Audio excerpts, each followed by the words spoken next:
ಕಲ್ಪನೆ ಮಾಡ್ಕೊಳ್ಳಿ, ನಿಮ್ಮ ಊರಲ್ಲಿ ಒಬ್ಬ ಸೈಕೋ ಕಿಲ್ಲರ್ ಇದ್ದಾನೆ. ಅವನು ಜನರನ್ನು ಬರ್ಬರವಾಗಿ ಕೊಲೆ ಮಾಡ್ತಾನೆ. ಅಷ್ಟೇ ಅಲ್ಲ, ಕೊಲೆ ಮಾಡಿದ ತಕ್ಷಣ ಅವನೇ ಸ್ವತಃ ಪೊಲೀಸರಿಗೆ ಫೋನ್ ಮಾಡಿ ನಾನೇ ಕೊಲೆ ಮಾಡಿದ್ದು ಅಂತ ಕೂಡ ಹೇಳ್ತಾನೆ. ನ್ಯೂಸ್ ಪೇಪರ್ಗಳಿಗೆ ರಕ್ತಸಿಕ್ತ ಪತ್ರಗಳನ್ನು ಬರೆದು ನನ್ನನ್ನು ಹಿಡಿಯೋ ತಾಕತ್ತು ನಿಮಗಿದೆಯಾ ಅಂತ ಇಡೀ ವ್ಯವಸ್ಥೆಗೆ ಓಪನ್ ಚಾಲೆಂಜ್ ಹಾಕ್ತಾನೆ. ಅಮೆರಿಕದ FBI, CIA ಬಲಿಷ್ಠ ತನಿಖಾ ಸಂಸ್ಥೆಗಳಿಗೆ ಅವನನ್ನು ಏನು ಮಾಡೋಕ್ಕೆ ಆಗಲಿಲ್ಲ. ನಮಸ್ಕಾರ ಕನ್ನಡ ವರ್ಡ್ ಚಾನಲ್ಗೆ ಸ್ವಾಗತ. ಇವತ್ತು ನಾವು ಅಮೆರಿಕದ ಇತಿಹಾಸದಲ್ಲೇ ಅತಿ ದೊಡ್ಡ ಕಪ್ಪು ಚುಕ್ಕೆಯಾಗಿ ಉಳಿದಿರೋ 50 ವರ್ಷಗಳಾದರೂ ಇಂದಿಗೂ ಬಗೆಹರಿಯದ ಆ ನಿಗೂಢ ಕೊಲೆಗಾರ ಝೋಡಿಯಾಕ್ ಕಿಲ್ಲರ್ನ ಸಂಪೂರ್ಣ ಕಥೆಯನ್ನು ತಿಳ್ಕೊಳ್ತಾ ಹೋಗೋಣ. ಅವನು ನಿಜವಾಗ್ಲೂ ಯಾರು? ಆ ವಿಚಿತ್ರವಾದ ಗುಪ್ತ ಭಾಷೆನಲ್ಲಿ ಏನಿತ್ತು? ಪೊಲೀಸರ ಕೈಗೆ ಸಿಕ್ಕಿಬಿದ್ರೂ ಕೂಡ ಅವನು ಎಸ್ಕೇಪ್ ಆಗಿದ್ದು ಹೇಗೆ? ಬನ್ನಿ, ಈ ವಿಡಿಯೋದಲ್ಲಿ 1960ರ ದಶಕದ ಆ ಭಯಾನಕ ದಿನಗಳನ್ನು ತಿಳಿದುಕೊಳ್ತಾ ಹೋಗೋಣ. ಅಧ್ಯಾಯ 1, ರಕ್ತಸಿಕ್ತ ಆರಂಭ. ಕಥೆ ಶುರುವಾಗೋದು ಡಿಸೆಂಬರ್ 20, 1968ರಂದು. ಅಮೆರಿಕದ ಕ್ಯಾಲಿಫೋರ್ನಿಯಾದ ಲೇಕ್ ಹರ್ಮನ್ ರೋಡ್ ಅನ್ನೋ ನಿರ್ಜನ ಪ್ರದೇಶ. ಡೇವಿಡ್ ಫ್ಯಾರಡೆ ಮತ್ತು ಬೆಟ್ಟಿ ಲೂ ಜೇನ್ಸನ್ ಎಂಬ ಇಬ್ಬರು ಹದಿಹರೆಯದ ಪ್ರೇಮಿಗಳು ಕಾರಿನಲ್ಲಿ ಕುಳಿತು ಮಾತಾಡ್ತಿರ್ತಾರೆ. ರಾತ್ರಿ 11 ಗಂಟೆಯ ಸಮಯ. ಇದ್ದಕ್ಕಿದ್ದಂತೆ ಮತ್ತೊಂದು ಕಾರು ಬಂದು ಇವರ ಕಾರಿನ ಪಕ್ಕ ನಿಲ್ಲುತ್ತೆ. ಆ ಕಾರಿನಿಂದ ಇಳಿದ ಒಬ್ಬ ವ್ಯಕ್ತಿ ನೇರವಾಗಿ ಬಂದು ಇವರ ಕಾರಿನ ಗ್ಲಾಸ್ ಮೇಲೆ ಗನ್ನಿಟ್ಟು ಶೂಟ್ ಮಾಡ್ತಾನೆ. ಡೇವಿಡ್ ಸ್ಥಳದಲ್ಲೇ ಸಾಯ್ತಾನೆ. ಬೆಟ್ಟಿ ಪ್ರಾಣ ಉಳಿಸಿಕೊಳ್ಳೋಕೆ ಓಡ್ತಾಳೆ. ಆದರೆ ಆ ಪಾಪಿ ಅವಳ ಬೆನ್ನಿಗೆ 5 ಬಾರಿ ಗುಂಡು ಹಾರಿಸಿ ಕೊಲ್ತಾನೆ.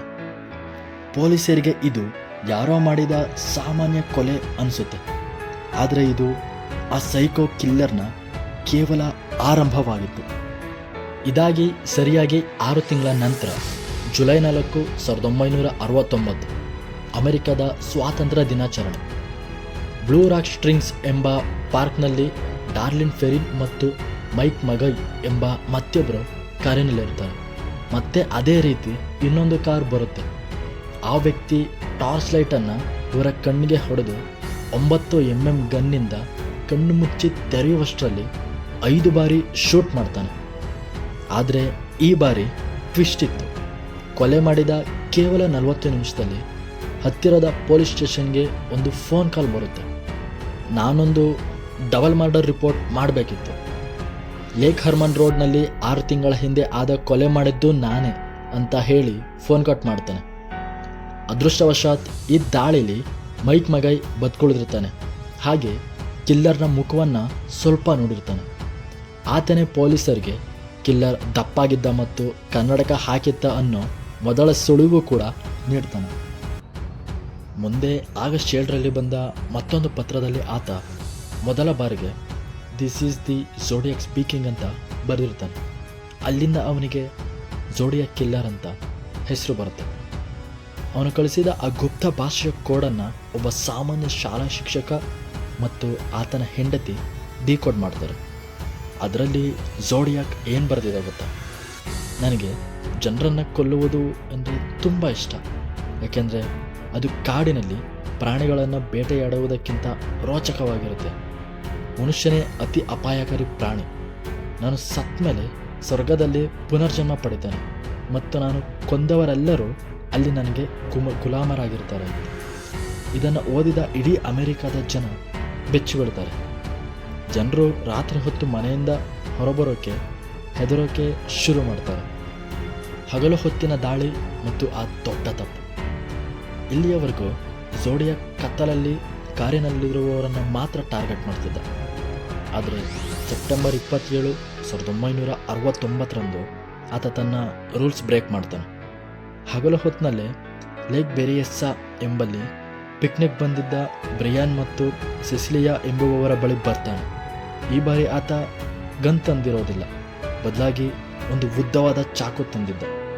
ಆತನ ಮುಖಕ್ಕೆ ಕಪ್ಪು ಬಣ್ಣದ ಬಟ್ಟೆ ಕಟ್ಕೊಂಡಿದ್ದ. ಅದರ ಮೇಲೆ ಅವನದೇ ಝೋಡಿಯಾಕ್ ಸಿಂಬಲ್ ಇತ್ತು. ಆತ ಇಬ್ಬರಿಗೂ ಮನಬಂದಂತೆ ಚಾಕುವಿನಿಂದ ತೀಯುತ್ತಾನೆ. ಇದರಲ್ಲಿ ಒಬ್ಬಳು ಹುಡುಗಿ ಸಾಯ್ತಾಳೆ, ಇನ್ನೊಬ್ಬ ಹುಡುಗ ಬದುಕುಳಿತಾನೆ.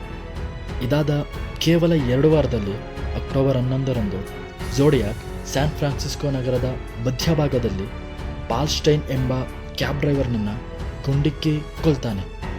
ಕೊಲೆ ಮಾಡಿದ ನಂತರ ಆ ಕ್ಯಾಬ್ ಡ್ರೈವರ್ನ ರಕ್ತಸಿಕ್ತ ಶರ್ಟ್ನ ಒಂದು ತುಂಡನ್ನು ಹರಿದು ಜೇಬ್ನಲ್ಲಿ ಇಟ್ಕೊಂಡು ಅಲ್ಲಿಂದ ನಿಧಾನವಾಗಿ ನಡ್ಕೊಂಡು ಹೋಗ್ತಾನೆ. ಇದೇ ನೋಡಿ ಅಲ್ಲಿ ದೊಡ್ಡ ತಪ್ಪು ನಡೆದಿತ್ತು. ಕೊಲೆಯಾದ ತಕ್ಷಣ ಪೊಲೀಸರಿಗೆ ಮಾಹಿತಿ ಹೋಗುತ್ತೆ. ಇಬ್ಬರು ಪೊಲೀಸರು ಜೀಪ್ನಲ್ಲಿ ಬರ್ತಿರುವಾಗ ಅವರಿಗೆ ರಸ್ತೆಯಲ್ಲಿ ಒಬ್ಬ ಬಿಳಿ ವರ್ಣದ ಕನ್ನಡಕ ಹಾಕಿದ ದಪ್ಪಗಿನ ವ್ಯಕ್ತಿ ನಡ್ಕೊಂಡು ಹೋಗೋದು ಕಾಣಿಸುತ್ತೆ. ಆದರೆ ಪೊಲೀಸ್ ರೇಡಿಯೋದಲ್ಲಿ ಕೊಲೆಗಾರ ಒಬ್ಬ ಕಪ್ಪು ವರ್ಣದವನು ಅಂತ ತಪ್ಪಾಗಿ ಮಾಹಿತಿ ಪಾಸ್ ಆಗಿರುತ್ತೆ. ಹೀಗಾಗಿ ಪೊಲೀಸರು ಆ ಝೋಡಿಯಾಕ್ನನ್ನು ನೋಡಿದ್ರೂ ನೀವು ಈ ಕಡೆ ಯಾರಾದರೂ ಓಡಿ ಹೋಗೋದನ್ನು ನೋಡಿದ್ರ ಅಂತ ಕೇಳಿ ಅವನನ್ನು ಅಲ್ಲಿಂದ ಸುಮ್ಮನೆ ಕಳಿಸ್ಬಿಡ್ತಾರೆ. ಆ ದಿನ ಪೊಲೀಸರು ಸ್ವಲ್ಪ ಅಲರ್ಟ್ ಆಗಿದ್ರು, ಇಡೀ ಕೇಸ್ ಅಲ್ಲೇ ಕ್ಲೋಸ್ ಆಗಿರ್ತಿತ್ತು. ಯಾರು ಈ ಸೈಕೋ ಝೋಡಿಯಾಕ್? ಇಂದಿಗೂ ಬಗೆಹರಿಯದ ರಹಸ್ಯ ಇದು.